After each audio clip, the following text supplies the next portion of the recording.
Hi everyone, welcome to my sock drawer. I wanted to start here just to demonstrate that no, I don't walk around in socks that are full of holes, but I do have some socks that are full of holes, but they're not in here. I've got a separate pile of old fabric, old t-shirts, old socks, old everything, which at some point might turn into rags, take them out to the garage or whatever. But I've chosen a few select socks over here, ones that are extremely threadbare. Now, I'll admit, I believe that that's probably the first time I've ever used that word. I just heard it used on another of the worm composting channels. If you're watching, you know who you are. Heard the word used there a couple times, but it's totally apropos. I've been really wanting to get back into the composting of fabric. And last year I tried with towel. This is that exact same material here. The stuff that failed, though, ended up trashed, maybe in the outdoor compost barrel. But a lot of that old beach towel remained, as well as some of these really beaten up socks. So I think I'm going to choose a couple of the ones that are in the worst shape here. We'll make a match pair of the two worst ones. How does that sound? And we'll combine that with maybe the smaller piece. We're going to try into the whole fabric composting thing with the worms. Something I've been really wanting to get back into, but haven't.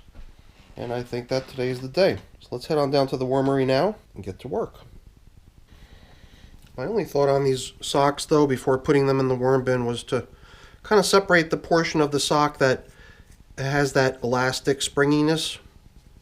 And I've got a feeling that, it's not going to be like natural latex rubber that maybe worms can break down. I don't know. Can they break down latex? I thought anything organic. I thought latex was just something from like a rubber plant or whatever. I don't know. I'm not a rubber expert. But I thought there were certain organic materials from which rubber is created that might be compostable. So I got a feeling that these are going to go great. Those, I don't know. I'm not sure what to expect. So here we've got the towel bit. Now, keep in mind, if this thing starts breaking down, don't be so impressed because you saw how easily I tore through that beach towel. This beach towel sat out in the sun in a window sill of a very rarely used window for years and years, and the sun just beat up on it. So we'll come back in with this bedding. It seems like a good amount to combine with the yummy foods I bought down for them. That's this stuff here, coffee, and some fruits, and pumpkin, cantaloupe, and banana. So the system that we're going to give this stuff to is still a fairly young bin. It's already received one previous feeding with some kind of unusual, out of the ordinary bedding. So this might be our sort of bedding testing system here.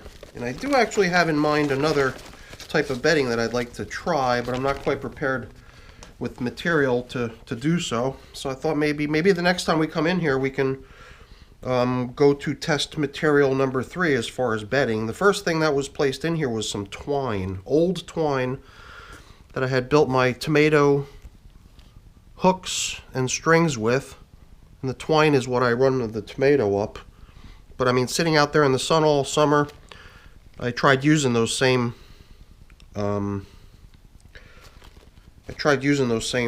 strings the next season, and they all broke because the UV had beaten them up so badly. So I've gotten into the habit now of upgrading my tomato hooks every year with fresh twine. So this twine that I placed in here is actually the stuff that I took off my tomato hooks last year to replace the twine. So this stuff is actually from 2 years ago. Here we go. I've just pulled out a certain bit of the twine from this end over here. And I guess as I was making my way down to the twine, you might have already noticed that there's some leftovers of the pumpkin in here that they received last time. It just seems so weird that I'm pulling the material over here and the stuff over on this end of the bin is moving. Because it was just one big ball of twine, I didn't really try to chop it up or anything like that. I just threw it in here as is.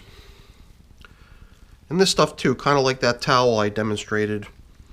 It it has no strength. You know, you pull on this stuff, it'll just break 1, 2, 3. So it's not like a fresh piece of twine, but the worms are moving into it and hanging out in it. And I don't know whether it's because they enjoy the, you know, the texture or whatever of the twine to hang out in. Or maybe they're just coming for the pumpkin. I'm not sure. But you know what, let's try to cover this pumpkin feast up and the twine, because my idea here was to sort of segment this system into 3 separate spots. So for the fabrics, maybe we'll just go to I don't know, we'll go to this end of the bin over here. Before we do that, though, let's just take a peek in here, see how things are holding up. There's a little bit of dryness out on the surface, but it's not too terrible. Stuff on the very bottom is certainly in good shape. I see worms hanging out in it, not too many though. So I just kind of blended in the slightly dry stuff out on the surface, and I think it'll be in good shape now. You know, you saw the stuff they're getting. They're getting that cantaloupe, they're getting that pumpkin, they're getting the banana peel. Maybe the banana peel won't contribute very much moisture, but the other couple of things that they're getting might help the system a little bit in terms of moisture boost. So I'm not going to worry too much about it. Over on this side, not too much going on. I always have this theory during these winter months that there's this kind of warm side of the bin facing inside of the room, and then that side that we're examining now is the side that's up against the wall where the slightly cooler winter air sneaks in from time to time. Makes me wonder if the worms are just steering clear of that spot because it's a little chillier and not as comfortable. Well, I guess the good news for that topic is we've got ourselves some nice warm weather rolling in. So maybe we'll hold off on using that back end of the bin, and we'll just come back over to this warmer end of the bin where we might expect a little bit more traffic. I think if we stick to the 10-day interval, and it's been 10 days now since we placed that twine and pumpkin in here. And even though there's leftovers, we're going to proceed with today's feeding, no problemo. And then maybe by the next time we come back in here, I mean, I think by next time we come back in here, they're talking about temperatures significantly warmer than we've been seeing lately. So maybe that'll be the beginning of the warmer temperatures, and we can start moving into that next end to do our test of the next type of bedding. But the bedding we're putting in here is probably enough on its own just to fill the entire space as sort of a foundation for the food we're putting in. Perhaps we'll take one elastic and one non-elastic piece of sock here, and we've got 2 pieces of towel too. So yeah, why don't we spread this interesting test bedding material out a little bit, start piling in some of the food we're going to give them. And this is quite a bit of food too, so I'm starting to wonder if we're really going to need to maintain a 10-day interval between feedings in this system. This is the system where we had a combined estimated count of almost 1,600 worms occupying this space here. So thank you for everyone who contributed their guesses when we were populating this system. Let's see here.